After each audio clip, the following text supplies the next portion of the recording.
Over the last year, I ran a Minecraft server that's been open to the public using an old Dell computer I bought off of eBay. Since it started, over 1,000 people have joined and have built stuff or destroyed everything they could. This is a bit of a different video for me, so I hope you find it interesting. Let's get started.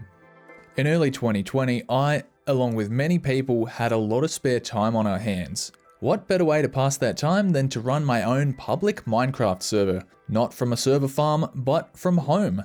Unlike nearly every other public Minecraft server, this one was going to be entirely vanilla without any plugins. We now had what Australia calls the NBN, which is essentially faster internet, to some degree. Either way, it gave us enough download and upload speed to finally host a public server. To do this, I was going to need a computer that I could run all of the time. Not only that, one that has very strong single core performance. It just so happened that I bought an ex-business small form factor Dell Optiplex. It's quite small, pretty quiet, and has a powerful quad-core i7-2600. So I had a computer, and after installing an operating system and getting a dynamic DNS service, I chose the static IP address flancrestmc.hop2.org, a bit of a spicy Simpsons reference. To enable me to control the server remotely, or even from my phone, I set up a VNC server. My brother and I scouted for the best world seed we can find. I wanted a map with lots of different terrain and many villages near the spawn. It was at this point that we decided to use snapshot version 20W13b, which was the latest at the time, and this was used so that the nether terrain with new ores and piglins would spawn. With a great world seed found, next came quite a few decisions that would affect how people could play on the server. While we had a good internet connection, I wouldn't want too many people joining at once, so the player limit was capped at 20. Minecraft server worlds can easily get into the hundreds of gigabytes with players traveling far from spawn. To help limit the potentially massive world size, I set the border limit to 50,000 blocks. Another variable I had to set was the render distance, otherwise known as view distance. The greater the render distance, the more chunks will be generated and loaded around the player.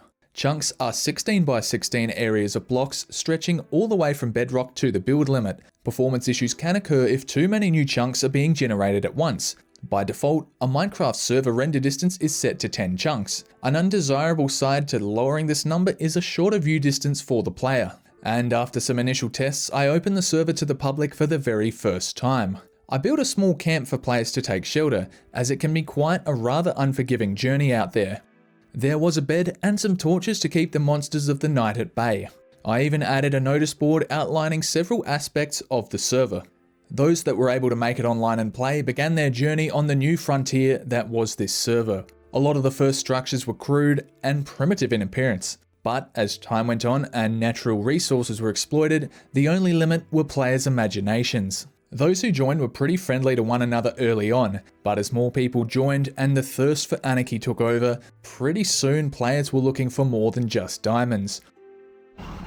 A rare item such as the Ender Dragon egg was quickly claimed. Pringle Mingle provided me with this screenshot when he slayed the dragon. However, when he came back the next day to take the egg, it was apparently gone. So nobody knows where exactly or who exactly has that one-of-a-kind item.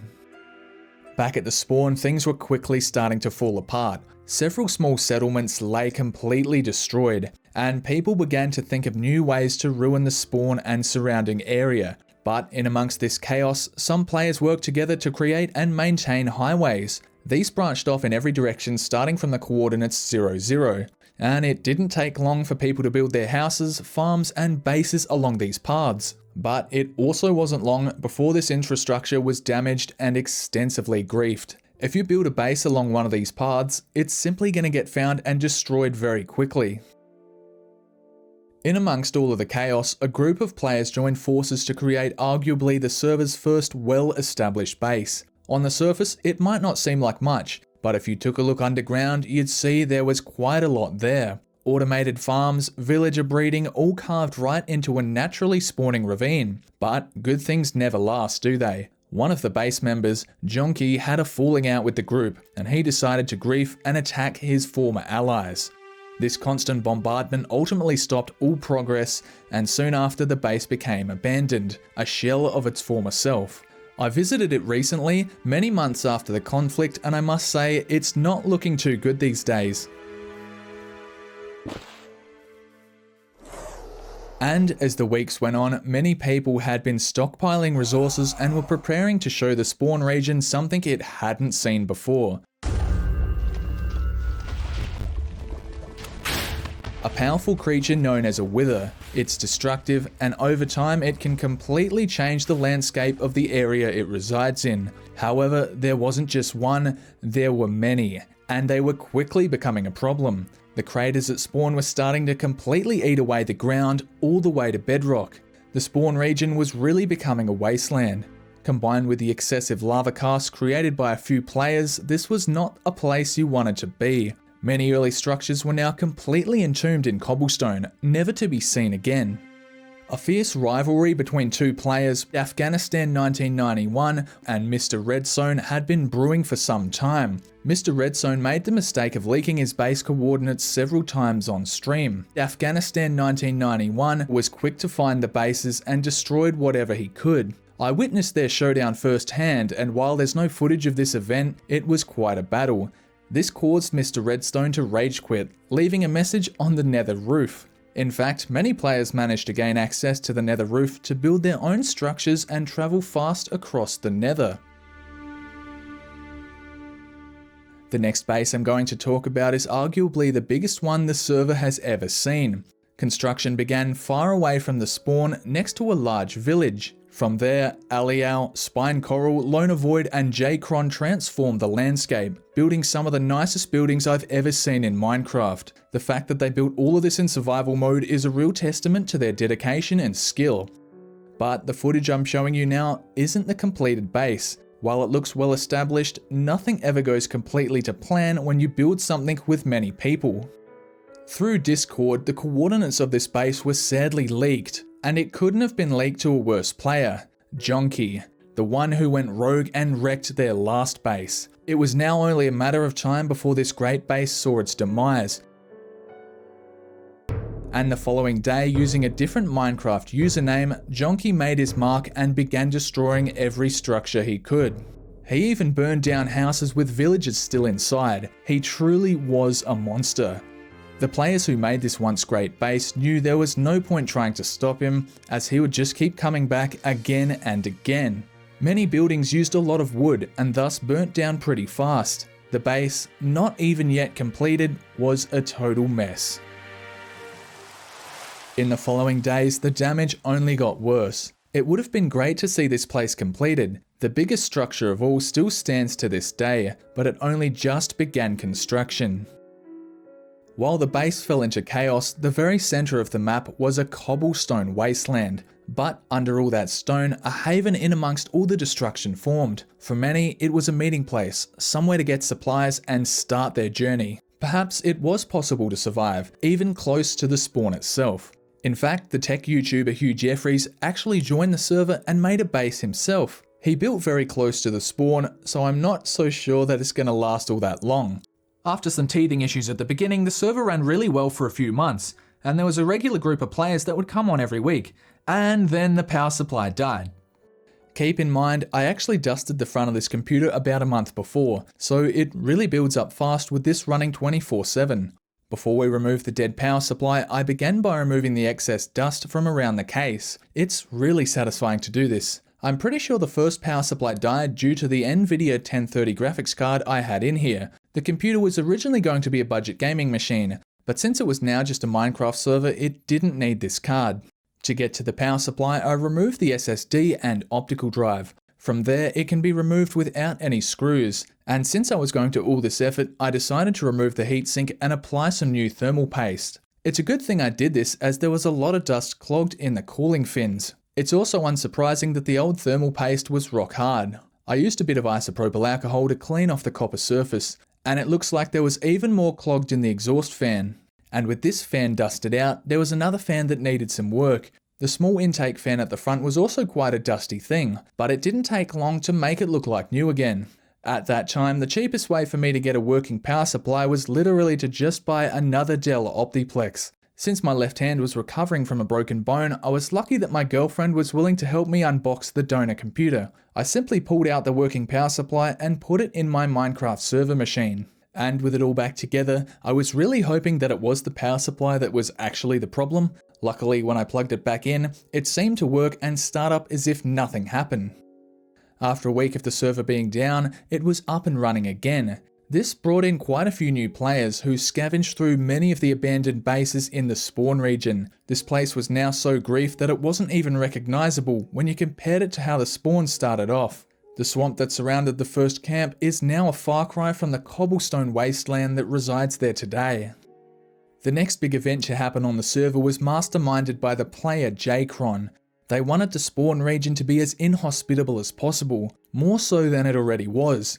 This was done in an effort to make new players have to go much further out to survive. He started by building a massive cobblestone wall around the whole region of spawn. This stretched 500 blocks in every direction, not an easy task to accomplish. His next goal was to burn down every tree inside the walled off area, making it much harder for a new player to obtain wood.